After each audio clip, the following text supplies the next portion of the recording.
શું થશે જો તમારી પોતાની બહેન જ તમારા પુત્રની હત્યા કરે? શું તમે તેને છતાં માફ કરી શકશો? દેવગિરી પર્વત નજીક એક ભક્ત બ્રાહ્મણ સુધર્મા અને તેમની પત્ની સુદેહા રહેતા હતા.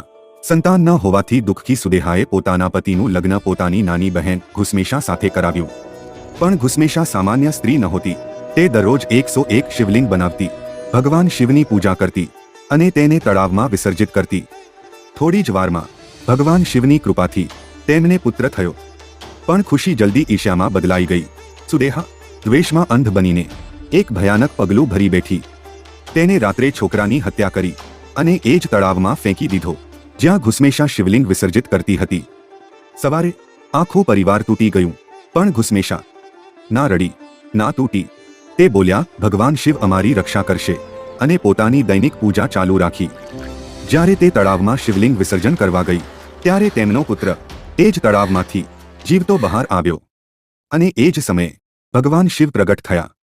સજા માંગવાની જગ્યાએ ઘુસમેશાએ પોતાની બહેન માટે માફી માંગી. તેમની ભક્તિથી પ્રસન્ન થઈને ભગવાન શિવ ત્યાં સદાકાળ માટે સ્થિર થયા. ઘૃષ્ણેશ્વર જ્યોતિર્લિંગ, જેને ઘુસમેશ્વર જ્યોતિર્લિંગ પણ કહે છે,